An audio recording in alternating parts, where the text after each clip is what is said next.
Bom, fala aí, dá o seu, Tá, seu recado aí. ok. Boa noite a todo mundo. Grato ao professor Sivaldo estar aqui presente também com a gente. Eu estou com um probleminha que eu queria resolver com a turma. Na quinta-feira, depois de amanhã, quem lembra, porque a gente teve aula na quinta-feira passada, alguns compareceram, está previsto na quinta-feira o Flávio Cohen falar sobre alguns tipos de investimento. Ele é dono de uma corretora, se não me engano, ele vai falar sobre alguns produtos de investimentos e sobre investimentos de um modo geral. Só que tem uma questão muito importante. Nessa quinta-feira agora está previsto, vocês sabem, eu sou conselheiro lá do CRC, está previsto eu participar de eventos de 2 até as 7h30 da noite. Eu pensei que era até as 5h30. Se fosse 5h30, eu ia para o escritório do palestrante lá no centro e faria a apresentação lá com ele. Para o pessoal entrar aqui, eu preciso liberar. Então, como eu não vou poder estar presente na próxima quinta-feira, eu queria que quem tivesse interesse de participar da aula mandasse para mim um e-mail. Eu vou confirmar isso por e-mail. Assim que acabar a aula, eu vou mandar um e-mail. Peço que me retorne quem tiver interesse. Que aí eu coloco o e-mail de vocês dentro do link de liberação do Google, e aí você não precisa pedir para entrar, você já vem direto. Aliás, vem direto, tá? Porque eu não vou poder estar presente na quinta-feira. Então, quando for terminar a aula, eu dou esse aviso novamente. Na quinta-feira, o Flávio Cohen vai fazer uma apresentação sobre a empresa de corretagem dele e sobre investimentos de modo geral. Quem quiser estar presente, tem que me deixar o e-mail para eu colocar no link do Google. Professor, estou aqui agora só mexendo aqui Operando nos aí slides.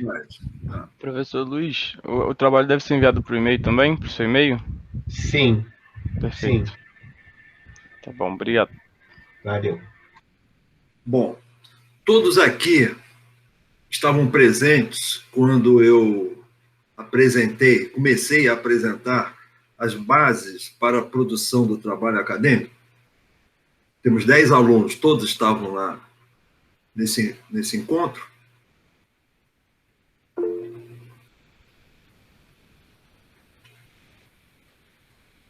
Só metade. Bom, então, está aparecendo mais. Ok, obrigado por responder. Então, só aqui, lembrando a todos o seguinte, que a nossa conversa, eu estava dando os elementos para a produção de trabalho acadêmico de um modo geral. O professor Luiz Antônio tinha começado a apresentação dizendo que eu estaria apresentando a vocês as bases para a produção de uma monografia em finanças pessoais. Então, tudo que eu estou falando aqui não é exclusivo para finanças pessoais. Eu ainda chegarei nas finanças pessoais, se Deus assim quiser, tá? Mas eu estou tratando de uma forma geral. Eu estou colocando isso aqui como generalidades para a produção de trabalho acadêmico, que normalmente isso não é apresentado para vocês, tá? E, por conta disso, a gente pena muito durante o curso. Quero também ressaltar aqui que esses elementos que eu estou colocando aqui para vocês, se alguém quiser amanhã pleitear uma vaga num mestrado e, posteriormente, num doutorado, uma das etapas do processo de seleção é a apresentação de um projeto para a dissertação, e no caso do doutorado, para a tese, tá? Então, eu quero deixar aqui, refrisar mais uma vez, que esses elementos que eu estou colocando aqui são os mesmos elementos para a produção de monografia no curso de graduação, de monografia num pós-graduação lato sensu, de dissertação num pós-graduação stricto sensu, e de tese no doutorado, tá? Então, a base para a produção do trabalho é a mesma, tá? Eu sei aí que grande parte do alunado está aqui fazendo o curso nosso de graduação para tentar um lugar ao sol, tá? Então, eu sei perfeitamente que cada um de vocês tem os seus problemas a serem vencidos, tá? Mas a vida, na medida que a gente vai vencendo os obstáculos da vida, a gente vai mudando mais ou menos o projeto que a gente tinha de vida. Então, às vezes, você vê uma oportunidade de ingressar num mestrado, tá? E com isso você vai auferir um maior ganho salarial. Ou, simplesmente, você vai melhorar a sua condição intelectual. Tem muita gente que faz mestrado e doutorado e que não utiliza isso no meio acadêmico diretamente para a sua carreira, mas utiliza isso para melhor compreender as organizações onde trabalha, quer seja a organização própria sua de empreendedor, quer seja você como empregado numa empresa e quer seja você como servidor público em uma organização pública, tá? Então, estudar é sempre bom, estudar não ocupa espaço, saber não ocupa espaço. Então, a gente entender o que nós estamos fazendo nesse meio é fundamental para que cada um reflita sobre isso, tá? Então, eu parei no nosso passo a passo aqui, dos slides, eu parei, se não me engano, eu quero que aqueles que estão presentes aqui me corrijam, eu parei no slide número 14. Coloca aí, Luiz, por gentileza, o número 14.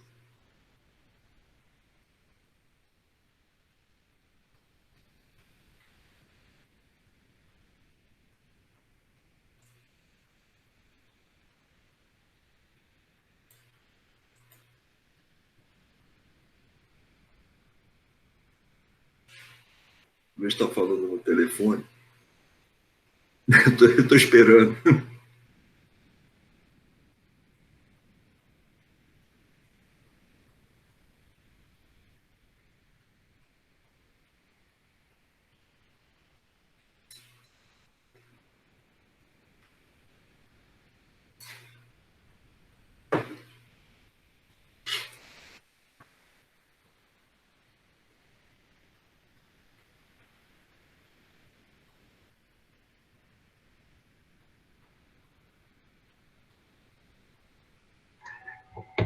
Professor, desculpa, assunto urgente do CRC. Vamos lá. Qual é a lâmina? A 14? Rapidinho.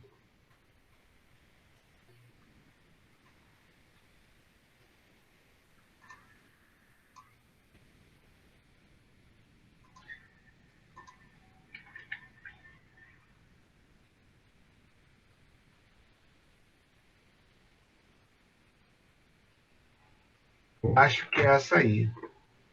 Deixa eu só ver aqui. A minha 14 aqui é onde ele fala de habilidade e competência. Você lembra que eu falei? Não, é o que tá aqui. É essa mesmo. Isso. Tá. Era okay. Isso mesmo? Não, é o que está na 14 aqui para mim.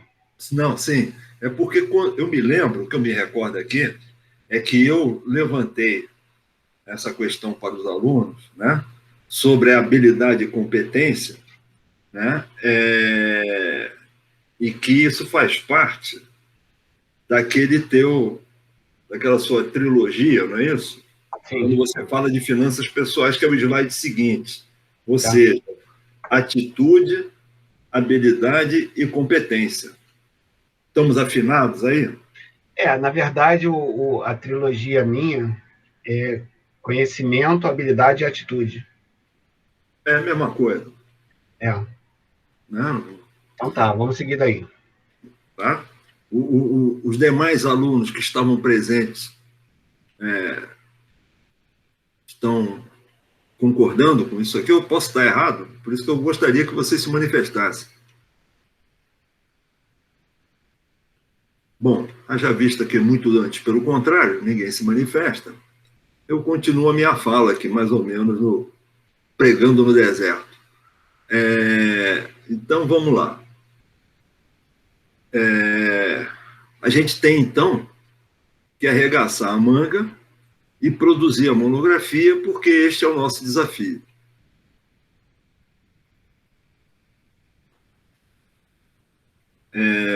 Ainda bem que eu não sou tão péssimo na memória.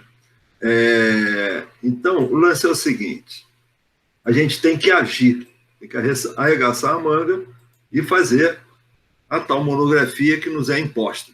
Se não fizer a monografia, não recebe o diploma. Se não receber o diploma, não tem a qualificação necessária para alcançar lá o cargo que pretende na empresa.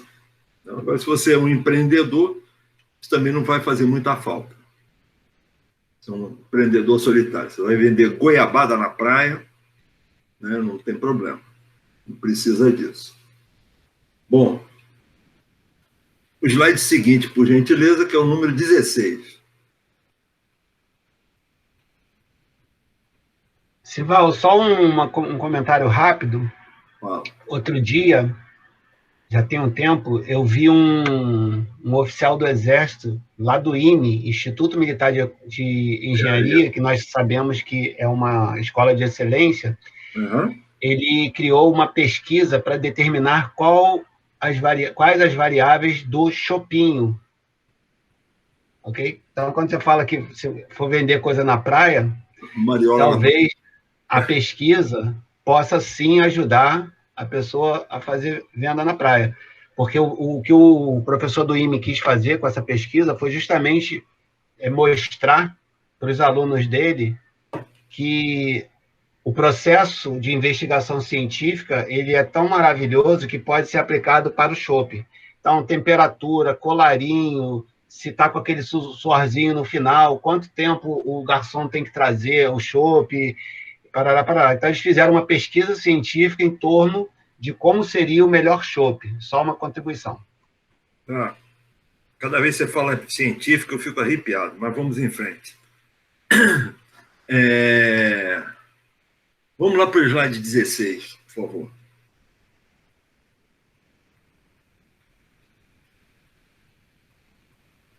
Tá. Então, a grande pergunta é como, de que forma podemos escrever o texto da monografia, tá?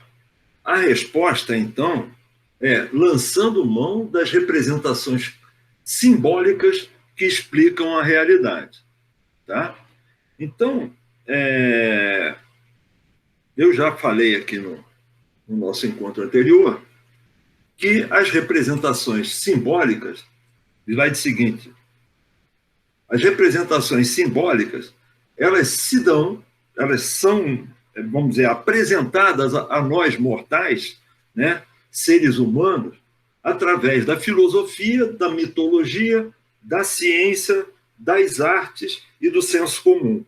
Então, se você quiser encontrar a realidade, você lançando mão dessas formas de conhecimento, porque isso é uma forma de conhecimento, a maneira pela qual as pessoas canalizam o conhecimento, né? Canalizam para a filosofia, para a mitologia, para a ciência, para a arte, para o senso comum, e a gente, consultando esses elementos, nós conseguimos, então, desenvolver um construto. Nós vamos falar sobre o construto daqui a pouco, tá? Então, não sei se já ouviram falar essa palavra. Então, eu falei também, eu acho que no último encontro, sobre a filosofia, né? A filosofia teve início no 7º século a.C.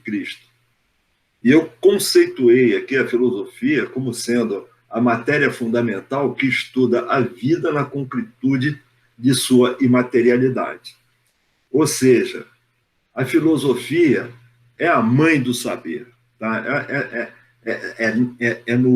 No ventre da filosofia que nasce a ciência. Então é por isso que eu gosto de estudar filosofia, porque a filosofia vem antes da ciência. E você vê que eu botei aí a filosofia lá em cima no topo. Tá? No vácuo da filosofia vem a mitologia, tá? Vem a ciência, vem as artes, vem o senso comum.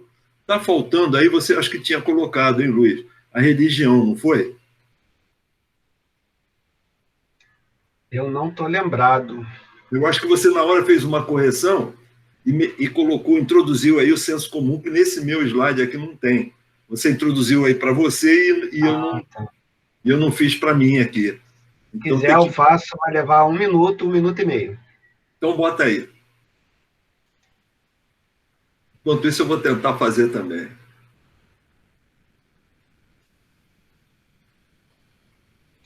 É para colocar senso comum ali? Não, não, é para colocar aqui nesse quadro, número 17, religião. Em vermelho também, né? Em vermelho também.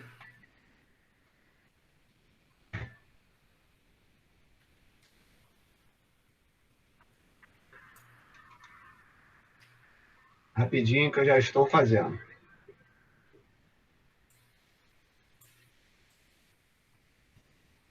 Eu fui tentar fazer ao mesmo tempo aqui, estou fazendo uma lambança. Isso é assim mesmo. Mas vamos lá. Você colocou, depois eu acerto o meu aqui. Eu quis fazer aqui um simultâneo. Esse troço pula. Eu estou trazendo aqui a religião para vocês porque tem muitos ateus que desprezam a religião, tá? Mas são pessoas, coitadas, de pobre de espírito, que não compreendem a coisa dessa forma. Estudam pouco. Na verdade, é que as pessoas, de um modo geral, estudam muito pouco. Então, quando você vai buscar os escritos das religiões, você vê lá nitidamente que eles estão ali, os escritos, são escritos sagrados, né? Eles colocam aquilo ali que eles estão buscando a verdade, eles estão buscando melhorar as condições de vida nossa. Essa que é a questão. Então, a religião, ela tem uma importância extremada nesse processo da busca pela verdade, de buscar o entendimento das coisas, como as coisas se apresentam na nossa vida. E a religião nos ajuda barbaramente nesse processo, tá? Então, aqueles que ainda não entenderam isso, lamento profundamente, que talvez não tivessem refletido sobre isso, tá? Então, eu coloquei aqui o que era filosofia. A mitologia se apresenta sob a forma de narrativas que explicam uma visão de mundo, tá? Então, se você pegar a mitologia grega, vão encontrar da mesma coisa. Você tem uma mitologia entre os nossos indígenas, que também vão explicar lá o Saci Pererê, né?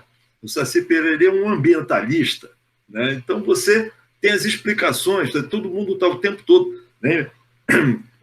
Não importa se o sujeito é de que continente e de que grupo social, né?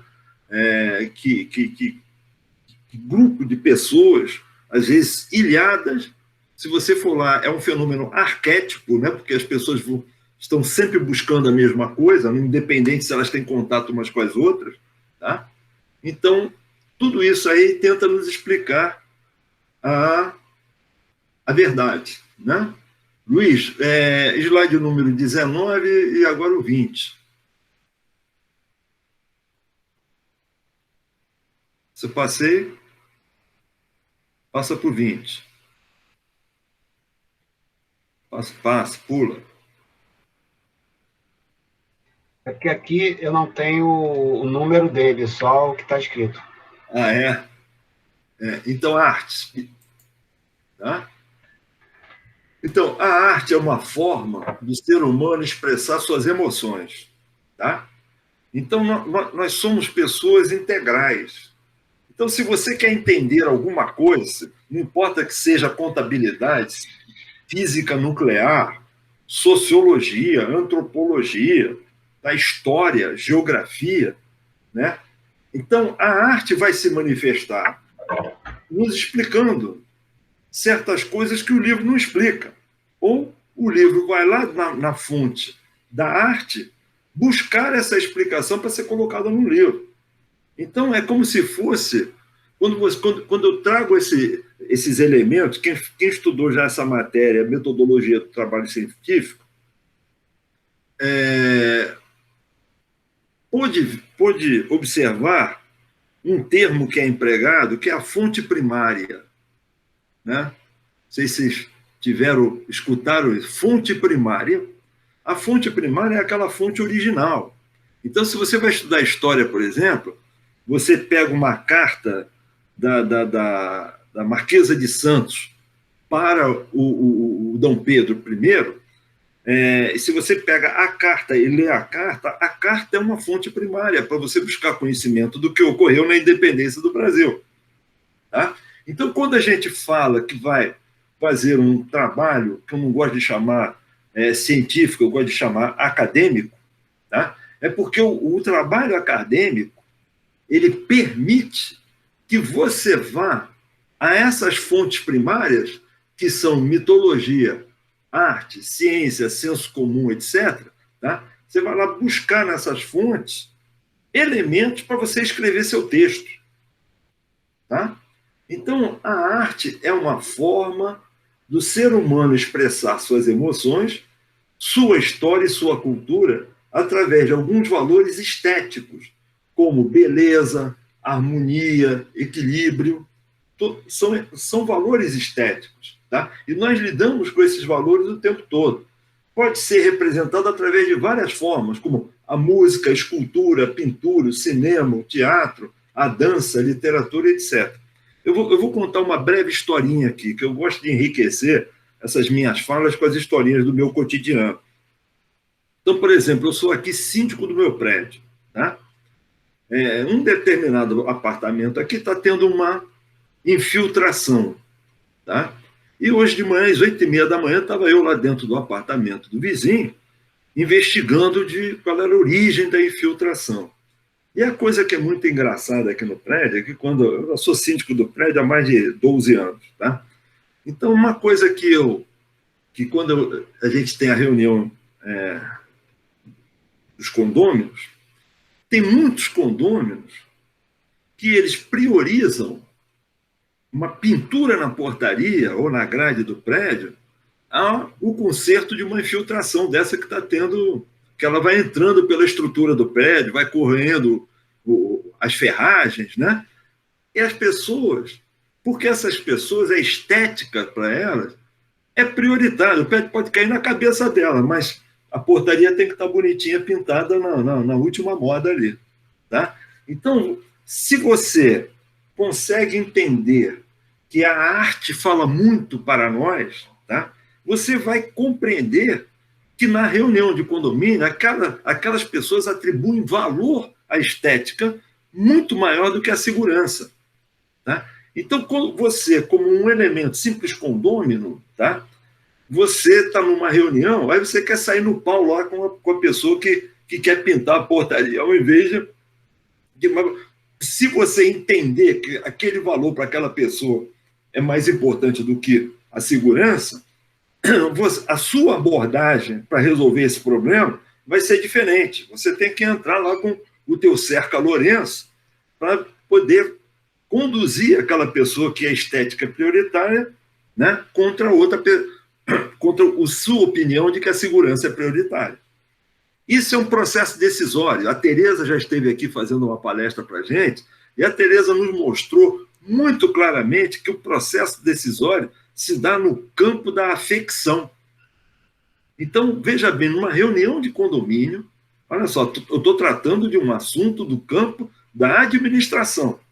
Tá? Nós estamos reunidos aqui com alunos de administração e alunos de contabilidade. Né? E esses dois campos de estudo são campos de estudo afins. Tá? Então, isso também é importante que o contador saiba disso. Né? Porque você vai decidir se vai canalizar os recursos do condomínio para comprar uma lata de tinta ou se vai para consertar, comprar um impermeabilizante para acabar com a infiltração. Qual dos dois você vai comprar? Né? Esse processo decisório é um processo de afecção. A Tereza nos explicou muito bem isso. Tá? Então, a arte fala. A arte fala para todos nós. A arte é gritante. O objeto de estudo que nós temos, que é, por exemplo, finanças pessoais, ela pulsa, esse objeto pulsa. Finanças pessoais, ela fica pulsando ali o tempo todo e fica emitindo sinais. Você tem que se preparar para captar os sinais. Então, finanças pessoais, por exemplo, que é o caso da nossa matéria, né? Finanças pessoais tem uma abrangência gigantesca. Não é só você aprender a fazer aqueles cálculos de matemática financeira. Aquilo é a base do processo, né? Mas, por exemplo, na hora em que você vai decidir, olha eu no processo decisório aqui de novo, eu vou decidir que apartamento eu vou comprar. Hoje, por exemplo, na discussão com a arquiteta que mora aqui no prédio, e que ela é meu braço direito nessa investigação da infiltração, ela é arquiteta militante, aquela que trabalha com arquitetura o tempo inteiro. Ela trabalha com projetos de edificação e com obras na manutenção, né? Essa parte de tubulação do imóvel, quando a empresa de engenharia projeta a tubulação hidráulica, ela projeta que aquilo vai durar 30 anos. Tá?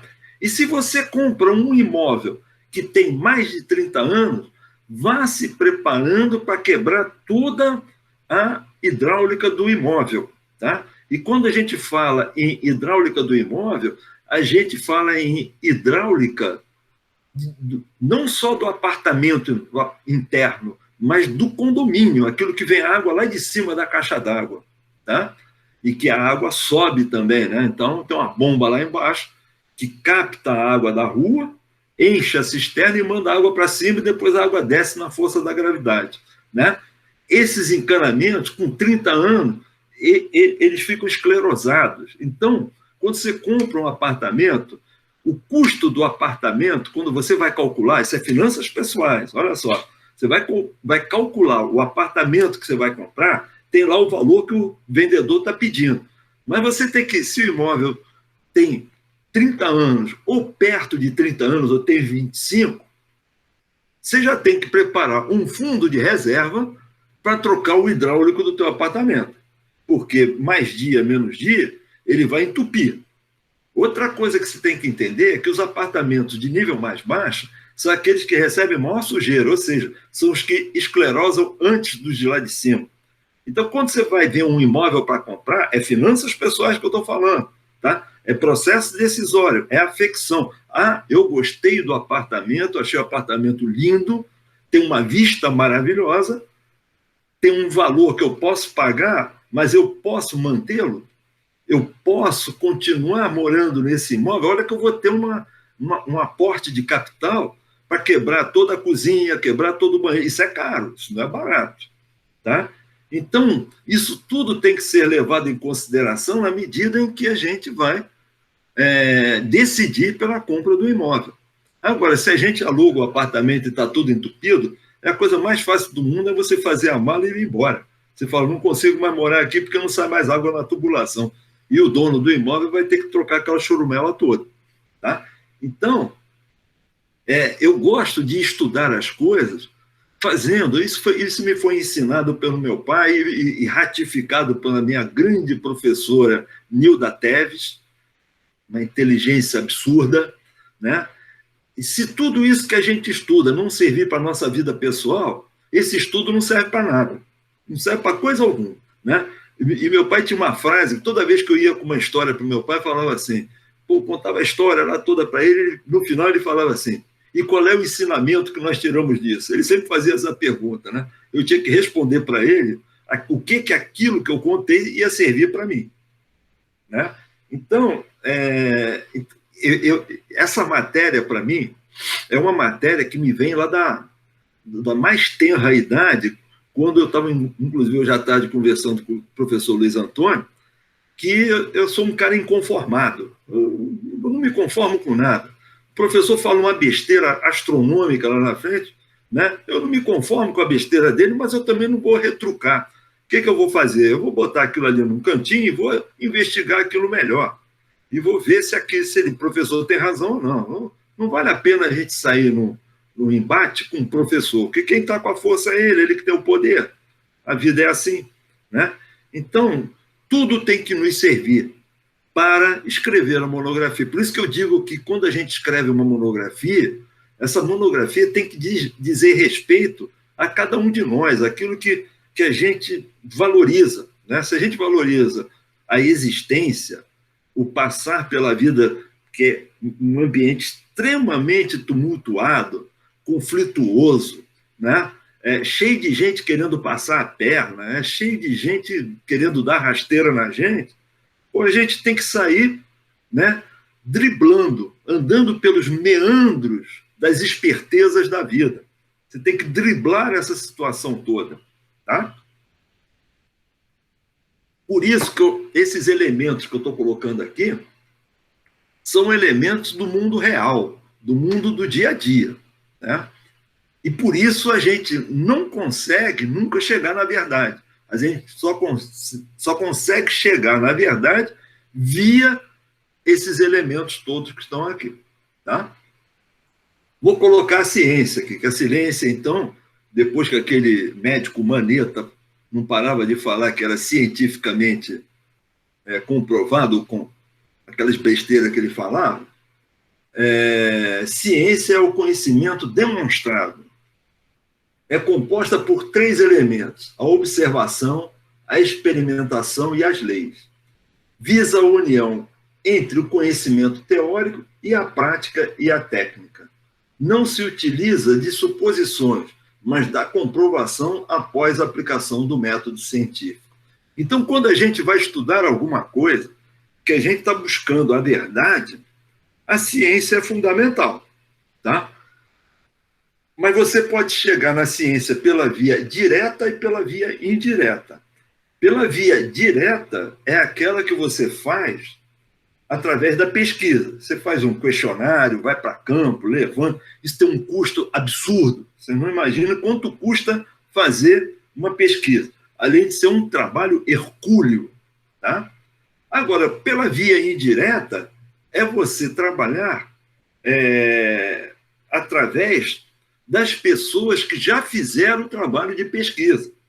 Então, quando você está escrevendo a monografia, você pode chegar lá e fazer a citação de uma pessoa que observou um determinado autor, que fez um trabalho de pesquisa, e você traz aquele trabalho de pesquisa que o autor fez para a sua monografia.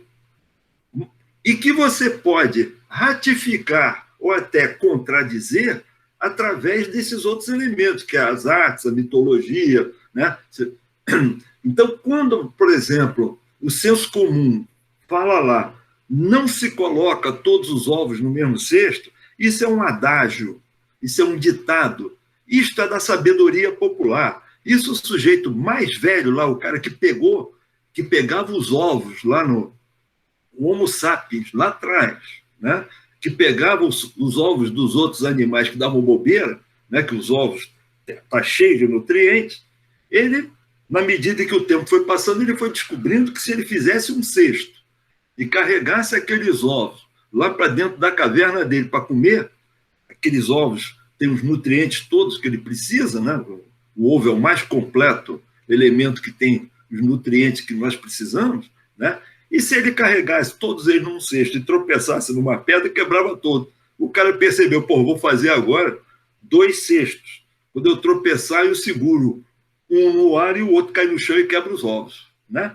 Então, o senso comum está lá dentro do nosso processo de educação, aquilo que uma geração transmite a outra, o conhecimento. É uma corrida de revezamento. Então, aquilo tudo ali faz parte da busca pela verdade. E por que nós buscamos a ciência, as artes, a mitologia, tudo isso? Para nós vivermos melhor. É essa que é a grande questão. Então, essa matéria, finanças pessoais, é para nós vivermos melhores. Não é para a gente mostrar para a vovó, para o vovô, para o papai, para a namorada, que nós estudamos essa matéria porque ela foi importante, mas não diz qual é a importância. A importância é fundamental para nós todos vivermos bem melhor. Se possível, eu não consegui até agora, né? Viver melhor que meu avô, né? Estou falando por questões de conforto, porque meu avô era muito mais inteligente do que eu e também ele viveu num outro tempo onde ele aproveitou a inteligência dele para viver de uma forma extremamente confortável. Tá? Eu vivo dentro do meu conforto aqui, mais modesto um pouco, mas eu diria que eu também vivo no meu conforto, porque eu fui ao longo da vida buscando tudo isso. Buscando o quê? Pela via das finanças pessoais. A finança pessoal, ela pode te garantir uma estabilidade emocional. Se você tem lá amealhado lá um saco de dinheiro e que você pode não usar, tá? Só a garantia de que aquilo está ali no saco, você fala, pô, eu estou tranquilo aqui. Você pode estar morando numa palhoça com cadeira de palha, ou com uma cadeira de praia, né? Agora, se o saco de dinheiro está ali, o dia que eu precisar do dinheiro, eu lanço mão. Então, a melhor coisa que um dinheiro pode proporcionar a todos nós é o quê? É não precisar dele. Se você passar pela vida e não precisou de dinheiro, pô, você foi o cara mais feliz do mundo. Que a felicidade está diretamente ligada ao teu estado psicológico. Essa que é a questão. Né? Felicidade, se vocês forem buscar, eu diria que é o seguinte, essa nossa matéria, ela busca a felicidade. Mas se vocês pegarem, eu já comprei uns 10 livros sobre a felicidade, nenhum livro sobre felicidade consegue conceituar a felicidade. Porque felicidade é um estado psíquico. Os autores todos que escreveram sobre felicidade, eles conseguem falar da ausência da felicidade, que é a tristeza. Né? E a tristeza ele pode conceituar, mas a felicidade não consegue, porque a felicidade é idiosincrática. A felicidade, para mim, é completamente diferente para cada um de vocês. Tá? Então, tudo isto que eu estou falando pode perfeitamente fazer parte da monografia e deve fazê-lo, porque a monografia não é para o professor, a fotografia é para você mesmo. A monografia é para você exercitar sua mente de escrevendo esses elementos que vão te conduzir a um estado, assim, vamos dizer, de tirar partido da vida, de tirar partido das oportunidades que te aparecem. Esse tirar partido é um tirar partido no bom sentido. É diferente de oportunista. Tá? O oportunista é um termo pejorativo. Né? Agora, você tirar partido de uma situação em seu benefício, eu diria que é uma questão de instintiva, né? De sobrevivência. Tá? Então, olha só. Vamos ao senso comum, que para mim é slide 22 e você não tem um número aí, mas a seguir vai estar o senso comum.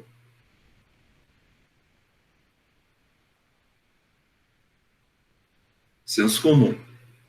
É um modo de pensar da maioria das pessoas. São noções comumente admitidas pelos indivíduos. Também faz parte do senso comum os conselhos, adágios e ditos populares, que são tidos como verdades e seguidos pelo povo. Por exemplo, não se coloca todos os ovos no mesmo cesto que eu acabei de falar para vocês. Tá? E tem zilhões de outros. Existem até livros de adágios. Né? Eu tenho reunido assim, um monte de slides de adágios e eu não consegui encontrar aqui para botar uns outros elementos. Bom, o que ocorre é o seguinte, slide seguinte, Luiz, por gentileza.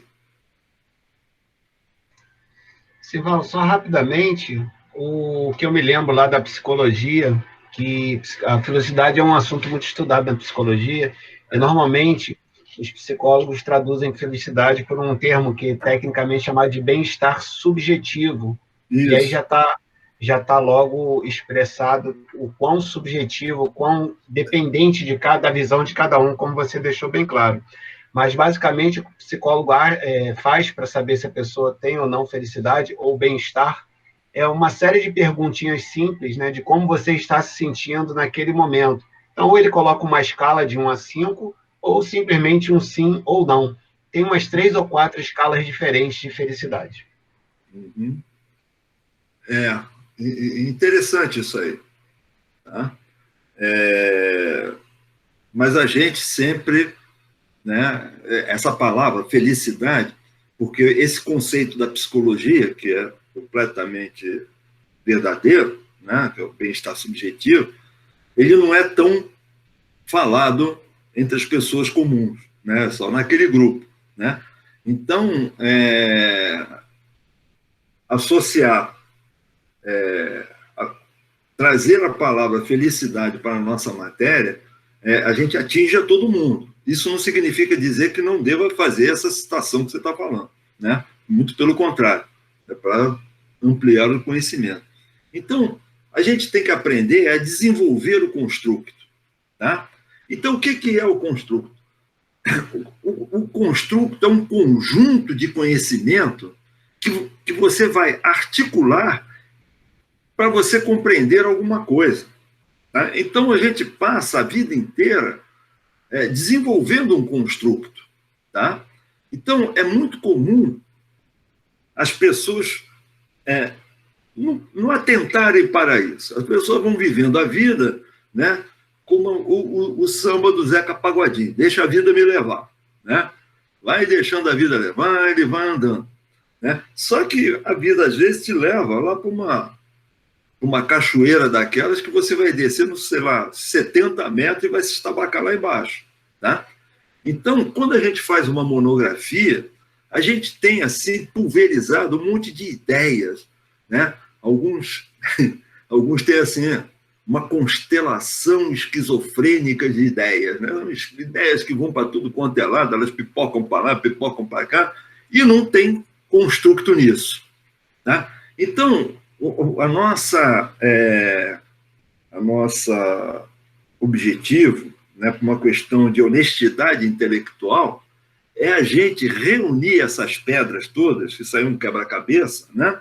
É a gente reunir diversos campos de conhecimento, diversas áreas de conhecimento, e vamos falar no termo que o acadêmico gosta, que é diversas ciências, tá? A gente vai trazer isso para montar este quebra-cabeça, que é o slide seguinte, Luiz, por favor. Só um comentário sobre sua fala, você usou o verbo estabacar-se. Acho que não é do conhecimento das pessoas, dos alunos, porque está lá na nossa época, porém, pela onomatopeia da coisa, já dá para entender. Um belo estabaco é só você imaginar o que a palavra quer dizer, que já dá para entender. É uma gíria. Né? Vai lá, passa para o seguinte.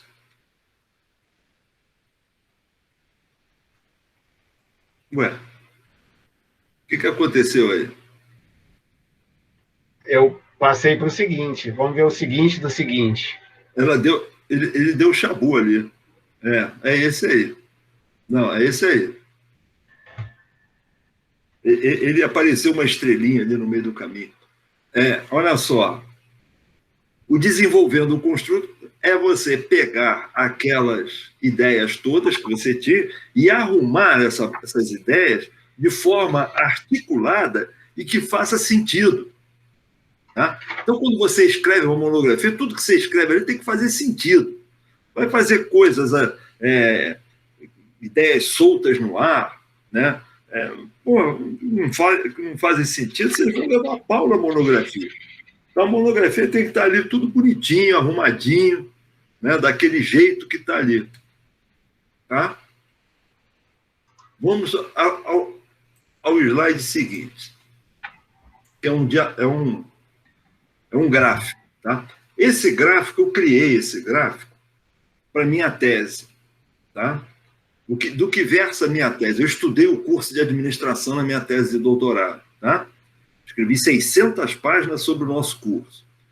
Então, o que ocorre é o seguinte: como é que a gente forma um administrador? Tá? A gente forma um administrador porque a administração é um campo de estudo, é um campo de trabalho em que você vai lidar com situações que não estão ainda escritas no livro, porque a cada momento é um susto. A gente normalmente, como trabalha como administrador dentro de uma empresa, dentro de uma organização, a gente, na verdade, é um bombeiro. A gente passa o tempo inteiro apagando fogo. A gente passa o tempo inteiro resolvendo problemas, tá? Então, e quanto mais problemas você se depara, mais cancha você vai adquirir como administrador, tá? Então, quanto mais situações adversas, e as situações são adversas, você não pode chegar como administrador sentado num birô, né, sentado numa cadeira à frente de um birô, e você chegar e vai se deparar com um problema, você não vai pegar um livro, Manual de Administração da Produção. Vou ver em que página desse livro tem lá a solução para esse problema. Não é assim. É diferente da medicina, porque na medicina, as diversas doenças, todos os cientistas que trabalham com medicina, eles se debruçam sobre a medicina e eles vão escrevendo no livro dele, né, os diversos tratamentos e como é que eles foram obtendo resultado positivo diante desse tratamento. O administrador não é assim. O administrador ele tem uma formação geral e quando ele se depara com as situações, ele tem que usar aquilo ali que é o bom senso. Tá? E o que é bom senso? Ah, meu amigo, bom senso você não encontra na farmácia nem no supermercado. Né? O bom senso é de cada um. Tá? Então, quando você está estudando um curso qualquer, está estudando administração, está estudando contabilidade, eu representei aí nesse diagrama, em vermelho, uma configuração do currículo do curso. O curso se apresenta com esta característica. Então, eu, por exemplo, quando estudei a minha graduação, não existia matéria eletiva. A gente era queixo duro.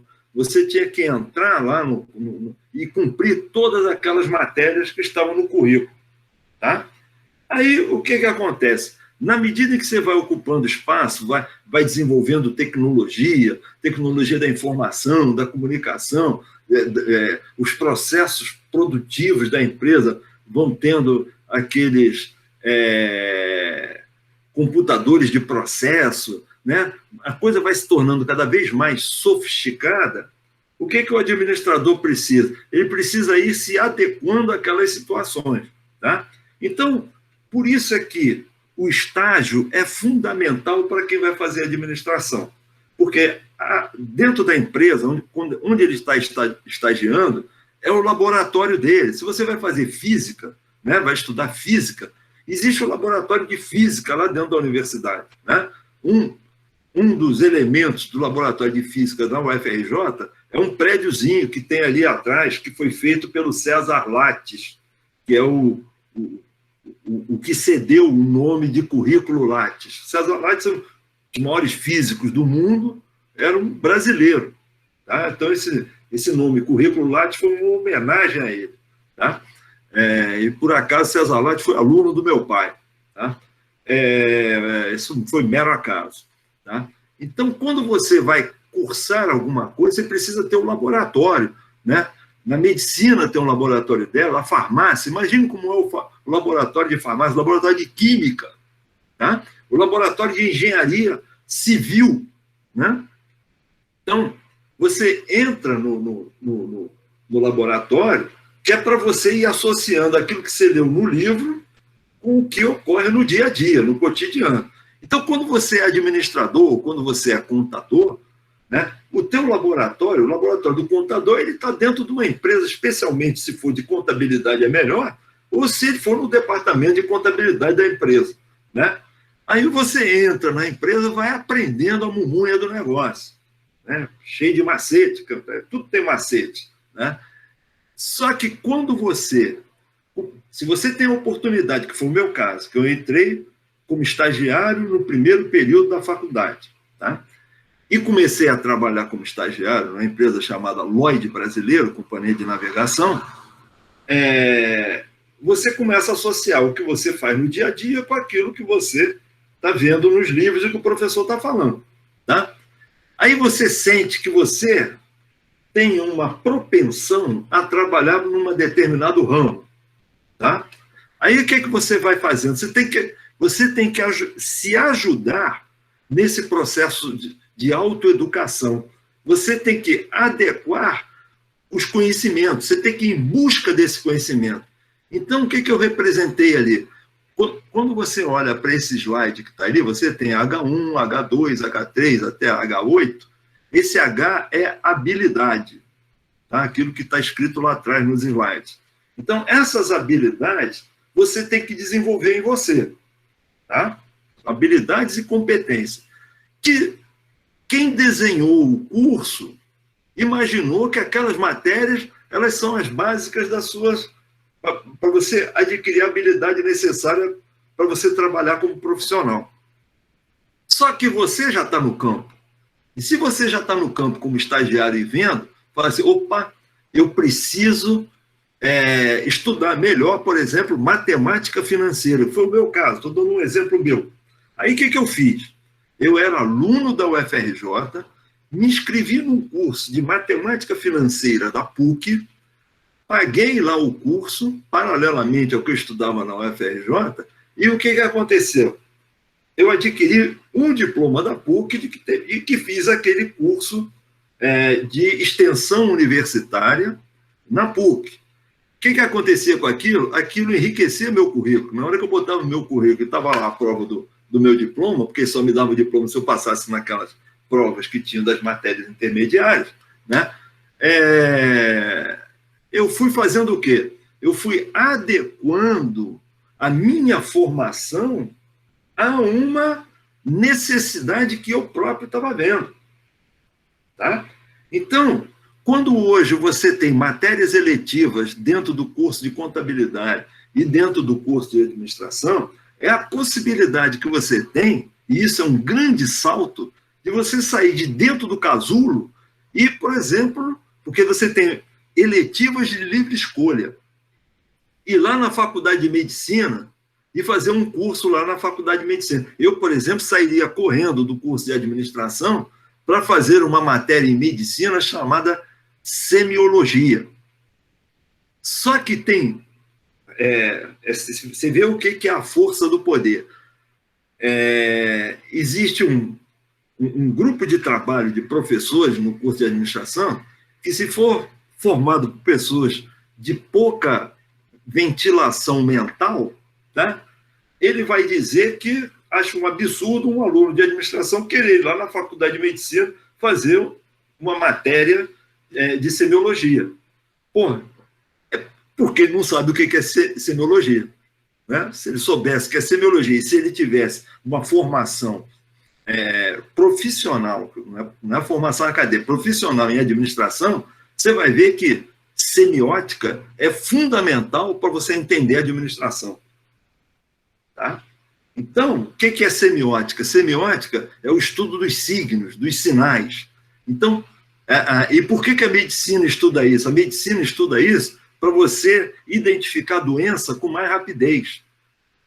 Então, em vez de você fazer um monte de exame, o meu avô, por exemplo, quando ele fez a medicina dele, a semiologia era o elemento que ele tinha para fazer diagnóstico. Ou seja, ele olha para o sujeito, vê que o sujeito está com a cara verde, significa dizer o quê? Que ele ou está com icterícia ou está com problema no fígado. Então, ele já ia direto em cima do fígado. Hoje, o médico fica sentado na cadeira, ele quer o exame com o laudo de um outro médico para ele poder receitar. Né? No tempo do meu avô, ele tinha que ser um médico que metia mais a mão na massa. Né? Hoje, tem mais conforto para o médico trabalhar. Então, eu estou tentando falar isso tudo para vocês, porque essa construção desse conhecimento, o desenvolvimento desse construto, se vocês quiserem ser efetivamente um profissional de respeito, uma pessoa inconformada, que queira efetivamente melhorar seu conhecimento, você tem que trabalhar em cima desse campo azul que está aí. Porque o campo vermelho, a faculdade já te dá.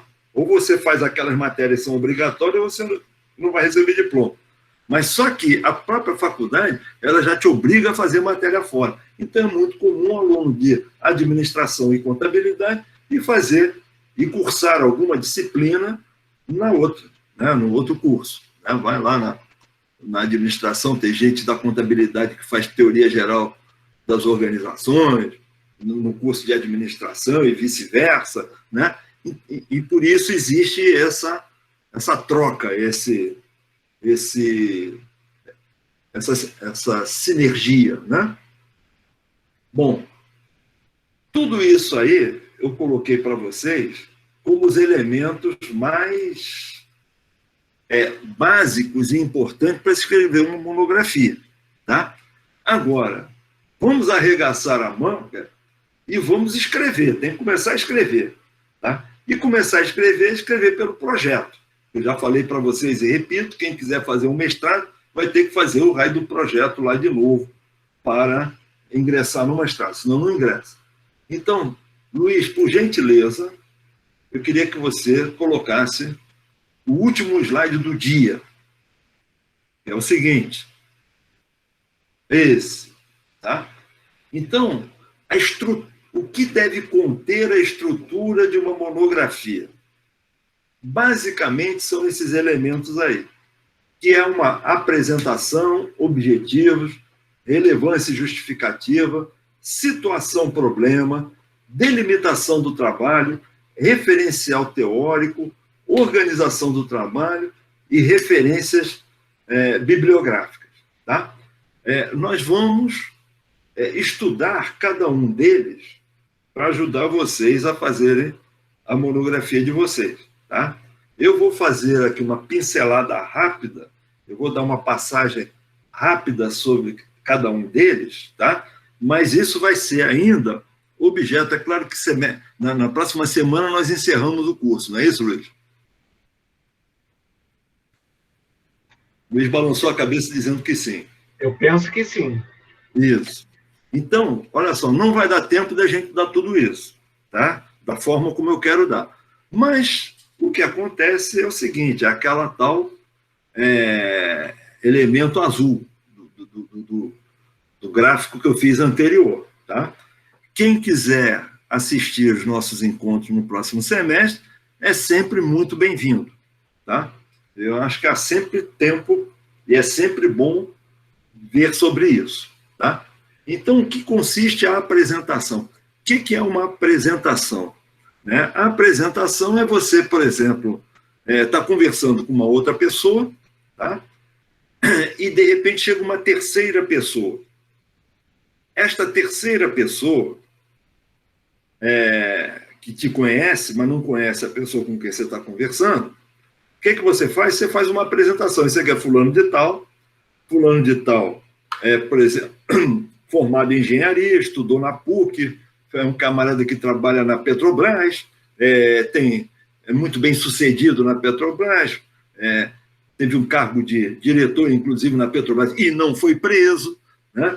Então, ou seja, o que você faz, normalmente, antigamente a gente tinha a festa e estava conversando, se apresentava uma pessoa ou outra. Agora as festas são virtuais. Né? É claro que tem as mais diversas festas. Né? Algumas se conversam, outro som é tão alto que não dá para conversar, então não dá para apresentar ninguém. Mas a apresentação da monografia é que você vai mostrar para a pessoa que vai ler o que você, no caso de projeto, pretende fazer, e no caso, quando a monografia estiver pronta, é o que você fez. Tá? Então, é onde você coloca assim uma visão de conjuntura, em que contexto esse teu problema que você vai abordar, ele está inserido. Né? Se o nosso caso, vou pegar o caso nosso de finanças pessoais, né? Aí você vai dizer lá que finanças pessoais tem uma amplitude gigantesca, que é do campo tanto da matemática financeira como é do campo da psicologia, tá? Você pode ir já ensaiando e alinhavando essa articulação entre os ambos, né? Já vai, por exemplo, desenvolvendo uma questão de semiótica, que é você, por exemplo, se for fazer vai fazer uma monografia sobre a abordagem do gerente do banco quando você chega lá que fez uma poupança e que você quer investir os seus recursos, né? Então, o gerente do banco ele vai ter uma abordagem né? Ele vai usar palavras, ele vai te seduzir, né? Porque ele vai vender um produto que ele recebeu como meta vender para você. E ele vai ser, o desempenho dele vai ser avaliado na medida em que ele tiver um número de vendas produzidas, tá? Então, qual é a linguagem do cara? Qual é a abordagem que ele faz? Então, a semiótica, veja bem, existe um livro extremamente interessante, chama-se Análise de Conteúdo, que é onde você pega as palavras, você estuda aquelas palavras e você consegue tirar a essência do que você quer através de determinadas palavras que você está utilizando naquele texto, né? Da mesma forma é a semiótica, porque o gerente do banco, por exemplo, ele tem todo um aparato semiótico de apresentação, tem uma questão estética. Veja bem que está lá naqueles elementos que eu coloquei para vocês, a estética do gerente do banco, a gravata que ele usa, né, a camisa que ele usa, o sapato lá daquele de bico fino de amassar barata no campo da parede, né, a calça azul marinho ou cinza que ele usa dentro do banco, ele está tentando transmitir uma imagem, tá, de uma pessoa austera, de uma pessoa correta, né, de uma pessoa que vai ser capaz de cuidar do seu dinheiro e de dar boas orientações. Mas, na verdade, por trás dele, não é nada disso. Por trás dele é o interesse do banco querendo vender um produto para você. Tá? Então, veja bem, olha que eu já fiz aqui uma apresentação de uma monografia, um flash muito rápido. Você pode também falar, por exemplo, que o teu trabalho, que você está... as pessoas, de um modo geral, né, têm uma preocupação com a velhice. Né? Como é que vai ser a vida dali para frente? Como é que a pessoa vai investir os seus parcos recursos? Como é que a pessoa, né, vai trabalhar isso? Então, já na apresentação, você vai já mostrando que é uma preocupação geral que as pessoas têm, né? Haja vista que o INSS não cuida de nos agraciar com um valor de remuneração compatível com o que nós poupamos, que nós pagamos pelo INSS. Né? Passa a mão no nosso rico dinheirinho. Então, por uma questão de honestidade intelectual, o que você faz? Você vai poupar, você vai guardar um dinheirinho para você lançar a mão dele mais adiante. Então, tudo isso aí é dito na apresentação. Eu posso ficar a noite inteira aqui falando diversas formas de abordagem, né, que você tem, porque finanças pessoais é tudo. Por exemplo, eu vou botar um outro completamente diferente, questão de saúde. Tá? Finanças pessoais, você tem que ter plano de saúde, né, privado. Né? Você não pode depender do dinheiro, dos seus atendimentos no SUS, etc. Você tem que ter um recurso para lançar mão. Tem uma conhecida minha que ela me contou um caso da irmã estar com Covid, internada no hospital, e ela paga do dinheiro dela um médico que é muito bom, cada vez, o cara vai lá diariamente no hospital vê-la. Ela está num hospital caro aqui do Rio de Janeiro, tá? Que o plano de saúde dela cobre.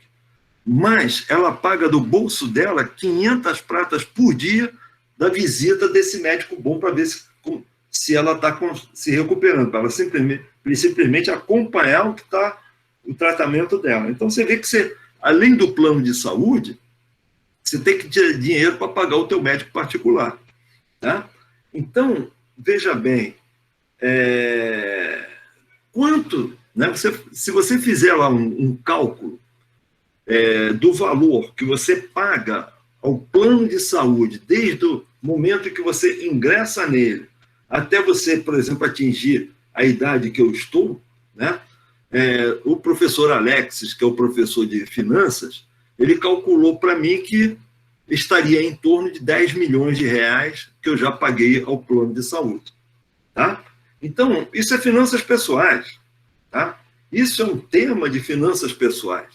É um subtema porque, em contrapartida, o que é que você fala? Você pode abordar a questão da sua saúde. Não é só de quanto você paga, mas quanto você tem que investir no seu sistema nutricional pessoal para você encarar a vida com menos doença. Porque se você tem menos doença, você tem menos ausência no mundo do trabalho. Se você tem menos doença, você sofre menos. Se você tem menos doença, você usa menos médico. Tá? Então, a perspectiva nutricional de cada um de nós, ela é fundamental. Veja bem que eu estou colocando mais um elemento ali naquelas desenvolvimento das habilidades. Nós temos que entender como é que funciona esse processo nutricional nosso, quais são os elementos que a natureza nos oferece para nos mantermos com saúde. Tá? Então, veja que é a amplitude gigantesca que finanças pessoais alcança. Quanto do nosso orçamento doméstico nós vamos utilizar para os suplementos alimentares. Eu, por exemplo, gasto 500 pratas por mês na farmácia só de suplemento alimentar. Tá? Então, em compensação, fui fazer uma varredura nas minhas artérias estão completamente limpas, graças a Deus. Eu acredito que é parte por uma questão genética e parte por conta da minha dieta alimentar. Tá? Então, veja bem que as finanças pessoais não está restrito àquelas continhas que a gente aprende a fazer no curso na matéria de finanças, de matemática financeira. Tá? Olha que eu fiz apresentações diversas aqui. Tá? Outro elemento que nós temos na estrutura da monografia são os objetivos. Né? Você tem que colocar ali quais são os objetivos que você pretende alcançar com esse é um projeto, né, que você pretende, no futuro, alcançar com esse teu trabalho. Né? Então, o objetivo que você pretende alcançar é demonstrar de uma forma, por exemplo, um exemplo de objetivo, né? Demonstrar os recursos aplicados, recursos financeiros aplicados num plano de saúde ao longo de uma existência de, por exemplo, 22 anos de idade até os 85 anos de idade. Durante esse período, quanto que você vai estudar, quanto que você colocou de recurso financeiro e nisso você estudar quanto que você se beneficiou disso. Isso pode ser um objetivo. Tem outros ilhões. Eu vou passar mais rápido sobre cada um deles, que depois, mais tarde, o que eu quero apresentar é por escrito como é que a gente escreve isso. Tá? Relevância e justificativa. Isso é um outro item, um outro tópico da estrutura, que é qual é a relevância desse trabalho que você está estudando. Né? Você tem que mostrar qual é a importância que isso tem. Né? E justificar por que você vai estudar isso. Né? Não adianta você também dizer ele justifica-se por si só. Isso não resolve coisa nenhuma. Você tem que esclarecer para o leitor o que você está querendo fazer. Tá? Situação-problema. Então, olha só, uma situação-problema sobre poupança. Né? Poupança no INSS, né? Poupança do seu fundo de aposentadoria,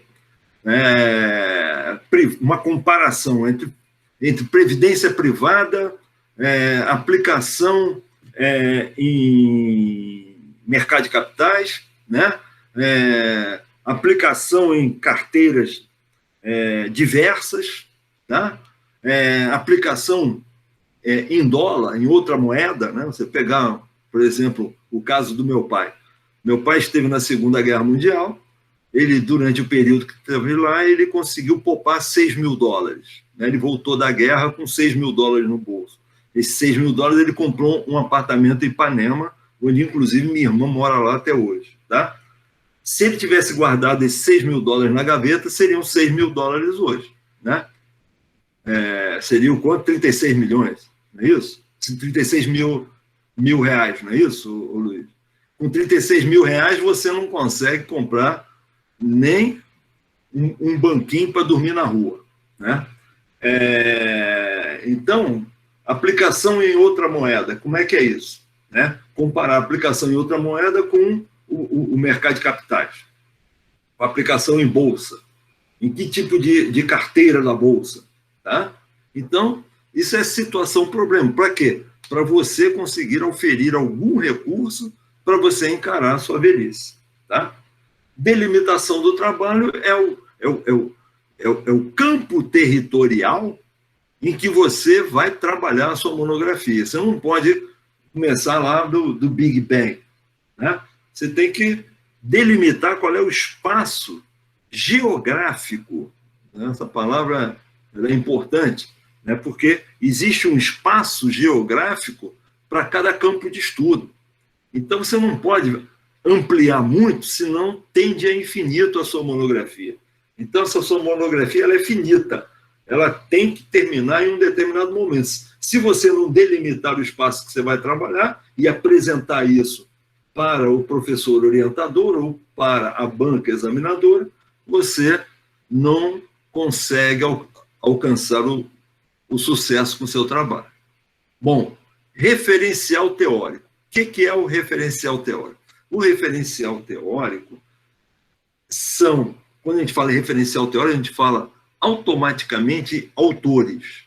Ou seja, quais são os autores que você vai utilizar como referencial para você trabalhar a sua monografia. Então, a gente, por uma questão prática e que a gente tem que fazer o gol e a gente tem que fazer um bom trabalho, a gente escolhe 2, no máximo 3 autores os quais a gente vai trabalhar. Mas não é só citar o autor, é você dizer em que elementos, quais foram os elementos que aqueles autores trabalharam e que aquilo tem uma articulação direta com a construção da sua monografia. Tá? Então, é autor e o que o autor produziu. Você tem que destacar isso no seu referencial teórico. Então, não inventem mais do que 3, porque se você inventar mais do que 3, né, eu colocaria 2. A minha tese de doutorado tem 3, tá? E com 600 páginas. Então, isto não é a mesma coisa que referências bibliográficas, tá? Que eu vou chegar lá ainda. Bom, isto ultrapassado, o referencial teórico, o tópico aqui a seguir é organização do trabalho. O que é a organização do trabalho? Organização do trabalho é você escrever lá que o capítulo 1 vai constar de tais e tais assuntos, e eu abordarei isso dessa maneira, assim, assado. O segundo capítulo já tratará do tema assim, assado. Então, você vai colocar ali, que eu sugiro que também não tenha muitos capítulos, que tenha uns 4, quem quiser expandir muito 5, mas uns 4 capítulos, para você apresentar o teu trabalho. E referências bibliográficas, aí é uma lista gigantesca de todo mundo que você utilizou no desenvolvimento do teu escrito, do teu texto, do teu trabalho. Então, você, ora, lança a mão de um elemento, por exemplo, eu gosto do livro do Boris Feldman, de história, tá? Aí você pega lá, segundo lá Boris Feldman, ele trouxe esse aspecto histórico assim, assado. Então, você vê que você está trazendo alguém do campo da história para esclarecer alguma coisa para você e está ali nas referências bibliográficas. No entanto, Boris Feldman não deve ser levado como referencial teórico. Tá? Ele é uma referência bibliográfica. mas não é a base teórica da tua monografia. Tá? Então, o que eu quero dizer é o seguinte para vocês, né? Eu já vou encerrando aqui, porque eu já estou perdendo fôlego, e meu copo de mate aqui já acabou, porque minha garganta já está seca. É o seguinte, eu e o professor Luiz Antônio estamos à disposição de vocês para ajudar na produção da monografia de vocês. Tá? No semestre que vem, não vai dar tempo de eu acabar isso para a próxima semana, eu vou trazer esses elementos aqui com mais riquezas de detalhes, tá? Até porque essas coisas me divertem, né? Eu não sou professor exatamente dessa matéria, mas eu fui obrigado a estudar isso para fazer minha dissertação e a minha tese, tá? Então, eu diria o seguinte, eu tenho absoluta certeza que eu falo coisas que os outros professores não falam, tá? E quem quiser, as nossas portas estarão abertas no próximo semestre, que com o maior prazer, aqui eu já falei hoje com o Luiz, que eu estudei numa escola, que a diretora tirou os pinos da porta e mandou guardar a porta no almoxarifado da escola, porque ela dizia o seguinte, diretora de escola não pode ter porta fechada, diretor de escola tem que atender professor, aluno e funcionário. Então, a porta dela estava sempre aberta. Então, as nossas portas aqui estarão sempre abertas para atender esse público aqui que nós gostamos tanto. Tá? Inclusive, quem quiser, como ouvinte externo, que não tenha cursado, que não seja aluno matriculado na UFRJ, especialmente aqui nesse ambiente aqui virtual, nós podemos, as portas estão abertas para todo mundo. Quem quiser trazer a namorada, o namorado, porque essa matéria, a cada semestre que a gente apresenta para vocês, ela tem elementos novos. Ela não é igual à primeira vez que nós apresentamos isso. Né? Eu e o Luiz acreditamos que nós estamos há 8 anos nessa maratona e que essa matéria já começou comigo há, sei lá, pelo menos há 15 anos atrás no curso de administração. Então, e o Luiz também deve ter mais ou menos esse mesmo tempo na contabilidade. Né? Então, isso foi fruto de uma conversa que nós tivemos lá no botequim do Sinésio e que nós chegamos à conclusão que poderíamos dar essa matéria junto. Tá? Então, vocês estão com as portas abertas para nós e quem quiser me procurar individualmente, procurar o professor Luiz Antônio para orientação ou fazer parte da banca lá, na hora da produção, da apresentação final da monografia, um está sempre disposto a ajudar o aluno do outro. Tá? Então, eu diria que para o dia de hoje eu estou concluindo e fica aí as palavras para o professor Luiz Antônio para dar finalização e eu estou acabando de ver, olha que eu conheço o professor Luiz Antônio há bastante tempo, eu estou vendo que ele está com a camisa do Botafogo e que eu não entendo nada de futebol, não sei se futebol se joga com mão, com pé, com raquete, mas desde que eu era pequeno eu sempre disse que eu era botafoguense. Então, professor, a razão de eu ser professor, de eu ser Botafogo, é porque a minha esposa é Botafogo. Eu não torço para time algum. Aí, para ficar uma coisa única aqui em casa, não ter esse tipo de divergência, assim, foi um motivo mais de agradá-la, né? Então, eu resolvi seguir. O professor Luiz Lins também é botafoguense. Então, por isso que nós três nos damos bem. Inclusive, é o seguinte, eu moro no bairro de Botafogo e eu tinha um amigo de ginásio, ele ainda está vivo, graças a Deus, é o Eduardo Brandão Botafogo, que da origem desse nome da família, que foi aí dona desse terreno todo, que é a praia de Botafogo, e o bairro de Botafogo inteiro era dos antepassados dele. A propósito, a minha filha, que é flamenguista, a família lá da mãe dela é toda flamenguista, mas a minha filha disputou agora o brasileiro no sub-18 feminino pelo Botafogo. Então. Porque é próximo ali da casa dela. Então, vamos lá. Bom, ok.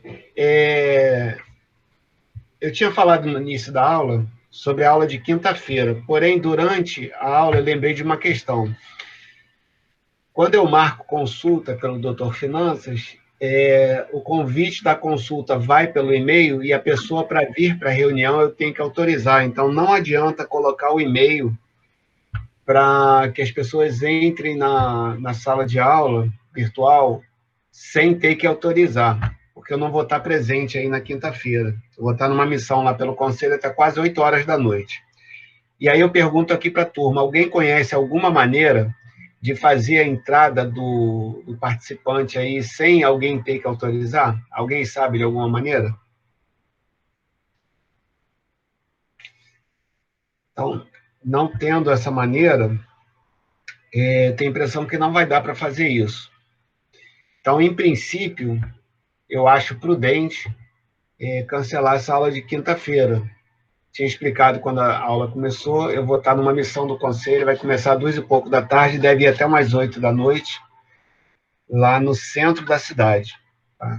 Eu achei inicialmente que esse evento ia acabar às 5h30, então dava para eu ir lá para o escritório do professor para ficar de lá, mas eu acho que não vai dar.